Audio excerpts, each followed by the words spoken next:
Hey Clubhouse kids, we're continuing on with Chapter 5, The Great Mouse Exhibit. Last time we met reading Ralph House Mouse in Chapter 4, Life at School. Ralph kind of scurried around the school and found lots of good things to eat, found a nice place to sleep. Ryan came back to school, and Ralph was still feeling kind of anxious about the whole maze bit.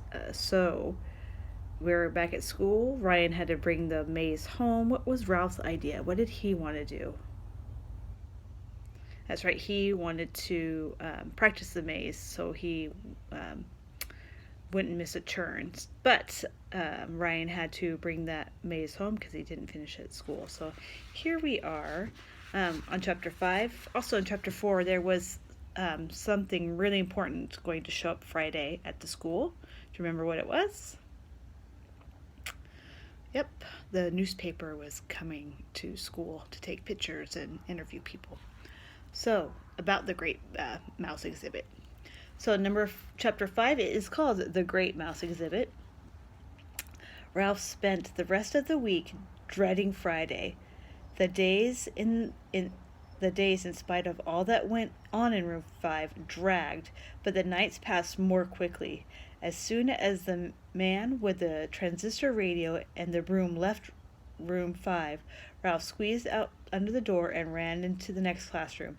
The picture made of seeds were now hanging above the blackboard, but enough split peas and lentils had fallen on the floor to make a good meal for Ralph. In the kindergarten room, he discovered a dollhouse, which he enjoyed exploring.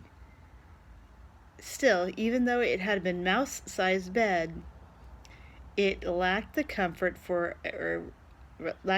of really chewed mouse nests in the library. One night, however, Ralph had a narrow escape beside the book bag on the library shelf. He discovered an interesting contraption, something like a metal snail.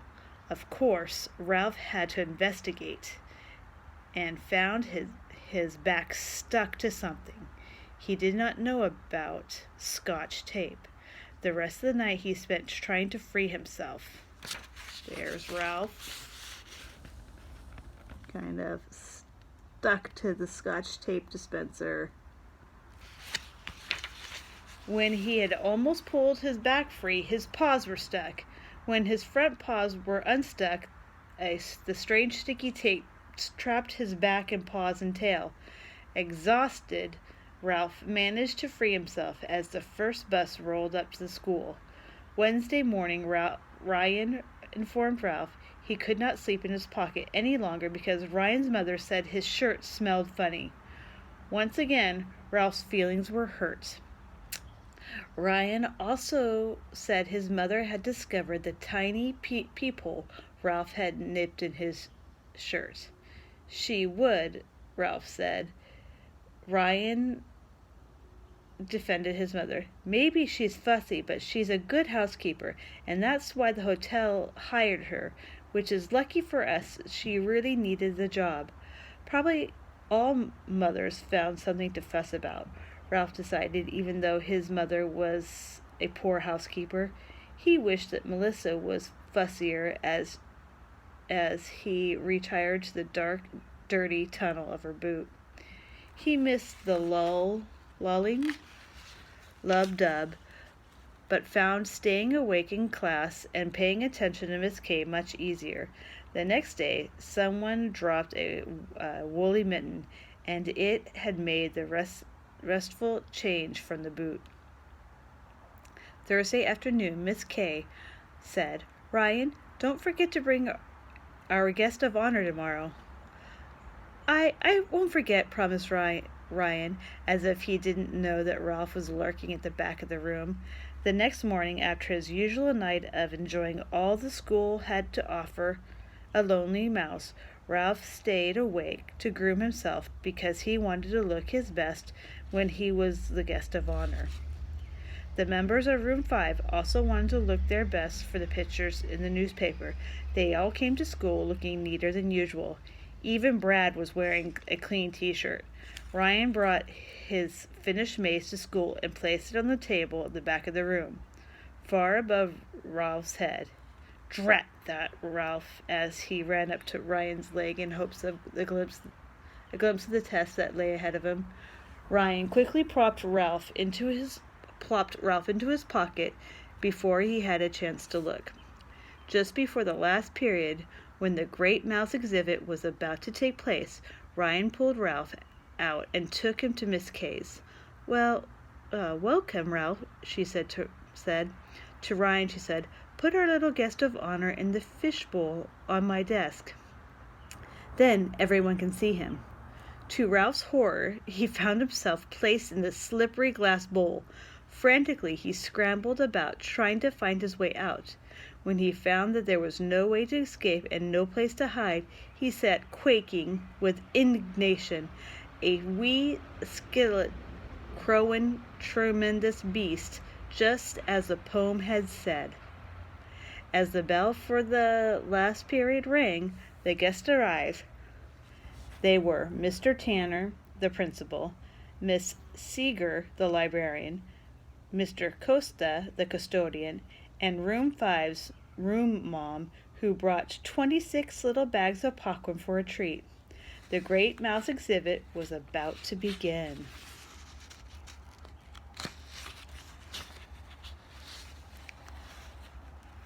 "Where's the reporter and the photographer?" asked someone. "I'm sure they'll be along soon," answered Miss Kay as she welcomed the visitors. Then she introduced the guest of honor, who turned his back and tried to become invisible. She pointed out the picture of Ralph above the blackboard. "As if I looked like those," thought Ralph with a sneer. Then Miss Kay said the members of the class had stories and poems about mice that they wanted to share with their guests. She called on Brad, who slouched in front of the room, and announced that he wasn't much good at poems and that this poem was sort of dumb. He read it. "Ralph is a mouse. He's stupid, he's dumb, he's bad as a louse. He belongs in a slum." Doesn't sound like a very nice poem. With a triumphant look at Ryan, Brad slouched back to his seat. "Thank you, Brad," said Miss Kay, who seemed uncertain as to an appropriate comment. "That was very amusing." Ralph thought of several impolite things she could have said as he walked nervously around his prison, wondering how much longer before it would turn he could run that maze. He sniffed to test the sense of smell. Enclosed in the glass, all he could smell was himself. A girl named Janet was next.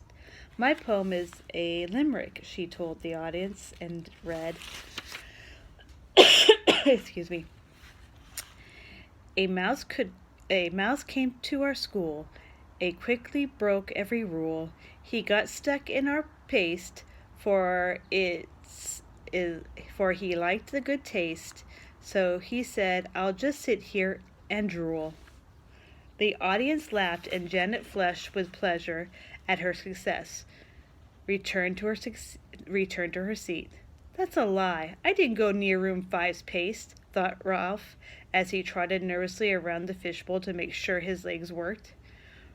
Gordon, the boy who did not like to write stories and poems, was the next, but before he could begin his essay, the door opened and a young woman entered, followed by a man hung with cameras.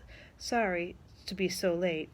We had to cover the big story about the truckload of chickens loose on the highway." The reporter from Cucaracha voice was out of breath. "Now go ahead with your program and pretend we aren't here." Flustered by the photographer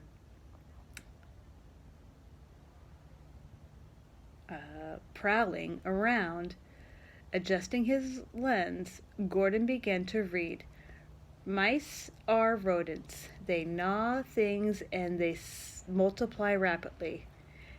They do not, thought Ralph, as he watched Miss K's multiply by writing squiggles with her chalk on the board. The photographer was clinging to the fishbowl with a black eye of the camera aimed at Ryan. Click, click, click. I hope he isn't around when I have to run the maze, thought Ralph, darting around the fishbowl trying to avoid the evil eye. Gordon read on. The reporter scribbled. The photographer I keep saying photographer. The photographer turned towards the audience, and the class sat up straight and smiled. Mice are harmful, Gordon read. They destroy crops and food supplies. They kill trees by gnawing around the bark. Mice can be destroyed by traps, poison, and cats. That's mean, thought an indignant Ralph. We aren't harmful on purpose. We just are trying to get along in this harsh world. Gordon continued. It has been said that if you see one mouse, there are 25 hiding that you don't see. Ralph thought this statement over. It might be true in the inn, but it was not true at Sneed Elementary. The class was silent. Mrs. Seeger looked pleased, for she had helped Gordon find information about mice. The reporter thanked Miss K for letting her visit. Good story, great angle. Sorry she couldn't stay. Mayor cutting ribbon for opening of a new auto part shop. Meeting of the school boards. With an apology, she rushed out the door, followed by the photographer, weighed down with the cameras. Ralph tried to keep his legs flexible by running short sprints around the fishbowl. He must not let his muscles get tired before the race. Melissa was next. She paused and smiled at Ralph before she announced, The title of my story is Strange Disappearance of Ralph. Ralph stopped sprinting to listen. Melissa read, A mouse named Ralph lived in the house of a girl named Primrose. Primrose liked Ralph. She let him run all around the house. One day Ralph was in the laundry room. Primrose's mother told her to take the clothes out of the dryer. Primrose did not see Ralph. Where's this story going? Some of the clothes she pulled out of the dryer fell on Ralph. A nylon sock with static cling stuck to Ralph. When Primrose found all the clothes, she had one sock left over. The sock with Ralph stuck in it was gone. It had gone wherever socks go when static clings goes where they get lost. The sock and Ralph were never seen again. The end. The class thought the story was funny. Ralph did not know what to think. He had learned about static cling from watching those boring women who talk about it on television. But could it really stick to a sock? What a horrible thought. Just to be safe, he had better stay away from socks from now on. Melissa was happy with the success of her story until several members of the class asked why the girl's mother had not used static off in her wash. She just didn't, answered Melissa. I guess she didn't watch TV. I'm not sure such a sock could really cling to a mouse, said Gordon, a thoughtful boy always interested in facts. Oh, shut up, thought Ralph. These delays were making him nervous. A ray of winter sunshine fell on the fishbowl, making the warmth that Ralph had begun to pant. Gordon's remark did not bother Melissa. The sock clung to him in my story, she said, as if the answer ended the discussion. But the sock had to be someplace, persisted Gordon. The class took up valuable time defending Melissa's story. Oh no, socks didn't have to be someplace. Socks disappeared at their house all the time. They could look every place and never find them. Nobody knew where they went. Sometimes they couldn't find the matching sock to wear to school. Their mothers had drawn full of socks without mates. Gordon did not know what he was talking about. One girl said her mother took the family's washing to the laundromat often and came home with socks that she had never seen before. Why didn't they all just shut up and let him run? Ralph began to worry lest Miss K thinks up a project to find out if the socks with static cling would adhere to a mouse. The discussion came to an end when Miss Seeger offered to look up information on static electricity for the class. Gloria was next. My poem is a haiku, she announced. It's a kind of poem that Japanese write. It never rhymes, but it always has 17 syllables. Gloria paused a moment until she had completed the attention of the class before she read it. A little brown mouse smelled cheese and stepped in a trap. Snap, now he is dead. Ralph was horrified that he curled up in a tight ball on top of his trembling. How was he supposed to run a race if he was shaking all over? The class preferring verses that rhymed at the end of lines, was silent, not knowing what to think of Gloria's poem. I think that was mean, volunteered Melissa. Well, I think it was good. Gloria was defiant. Cruel, thought Ralph. Cruel and monstrous. An excellent haiku, Gloria, said tactful Miss K, but let's hope no such thing ever happens to Ralph. Miss Seaver said that she would look up haikus for room 5, and Miss K said that she would read them aloud. We haven't had much time left, said Miss K, and now our guest of honor will demonstrate how quickly he can learn. Ralph had waited so long to run that excitement had drained out of him, leaving him heavy with dread. Ready or not, he must begin his trial. His motorcycle depended on it, even though his legs were stiff and his body trembled. Have you ever felt really nervous like Ralph? Well, I guess we'll have to wait till chapter 6 to find out how Ralph does in his maze. Till then, I'll see you guys later.